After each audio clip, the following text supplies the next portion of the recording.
Hello बच्चों, मैं Dheeraj Kumar mind power coaching centre में आप लोग का स्वागत करता हूं। कैसे हैं आप लोग? आशा करते हैं कि आप लोग स्वस्थ होंगे, मस्त होंगे और अपनी पढ़ाई बिल्कुल अच्छे से कर रहे होंगे।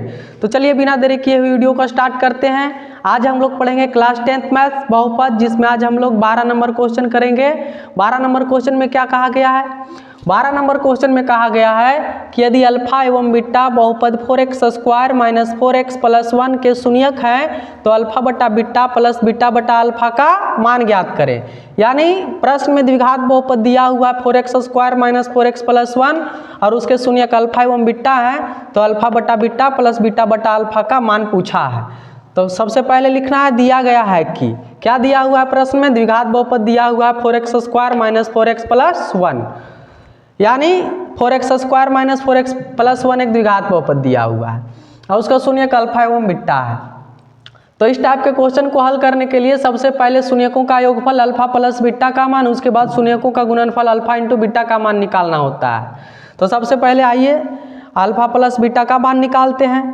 अल्फा प्लस बीटा का फॉर्मूला होता है माइनस बी बटा ए। माइनस है तो माइनस का चिन्ह पड़ेगा।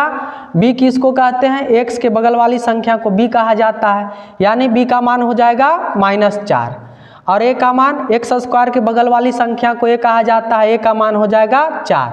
तो इस प्रकार से माइनस माइनस हो गया प्लस 4/4, यानी 4 से 4 एक बार में कट गया, यानी अल्फा प्लस बीटा का मान आ गया 1। उसके बाद अब शून्यकों का गुणनफल यानी अल्फा इंटू बीटा का मान निकालते हैं। अल्फा इंटू बीटा का फॉर्मूला होता है c बटा ए। c का मान अचर राशि 1 है, c का मान 1 हो गया।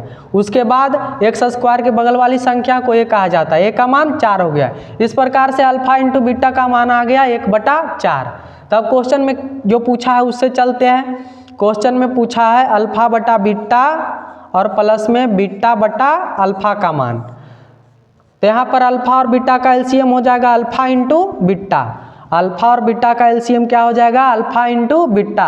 अब बीटा से भागा पड़ेगा अल्फा इंटू बीटा में, तो बीटा से बीटा कट जाएगा, बचेगा अल्फा। अल्फा से गुना होगा अल्फा में तो अल्फा स्क्वायर हो जाएगा। उसी प्रकार से यहाँ बीटा स्क्वायर हो जाएगा। और आगे alpha square plus beta square का फॉर्मूला होता है अल्फा प्लस बीटा का होल स्क्वायर और माइनस में 2 alpha into beta, A alpha square plus beta square का फॉर्मूला है। उसके बाद बटा में है अल्फा इंटू बीटा पहले से है। अब आगे क्या करते हैं? अब आगे अल्फा प्लस बीटा का होल स्क्वायर है तो अल्फा प्लस बीटा का मान बैठा देते हैं। कितना आया है? अल्फा प्लस बीटा का मान 1 आया है, तो 1 का स्क्वायर हो जाएगा। माइनस है तो माइनस का चिन्ह, 2 इंटू अल्फा इंटू बीटा का मान। अल्फा इंटू बीटा का मान आया है 1/4, तो 1/4 हो जाएगा। उसके बाद बटा के नीचे अल्फा इंटू बीटा है, तो अल्फा इंटू बीटा का मान 1/4 है। 1 का स्क्वायर हो जाएगा 1 माइनस 2 में 1 से गुना होगा 2 और बटा के नीचे 4, तो 2/4 हो गया। अब बटा के नीचे है 1/4। यहाँ 1 के नीचे कुछ नहीं तो 1 होगा। 1 और 4 का जब एलसीएम लेंगे तो 1 और 4 का एलसीएम 4 आएगा।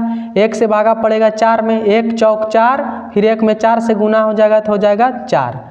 यहाँ कितना हो जाएगा? यहाँ हो जाएगा 4। माइनस में 4 से 4 एक बार में कटेगा, 4 एकम 4 और 2 से 1 में गुना होगा, 2 एकम 2। अब बटा के नीचे 1/4 पहले से है। उसके बाद 4 में से 2 गया तो 2 बच गया, अब बटा में 4। फिर बटा के नीचे क्या है? 1/4। तो यहाँ 4 से 4 कट गया तो क्या बच गया? 2/1। 2/1 मतलब 2 होता है। तो इस प्रकार से अल्फा बटा बीटा प्लस बीटा बटा अल्फा का मान आ गया 2। तो इस प्रकार से पहला क्वेश्चन बहुत ही आसानी से सॉल्व हो गया।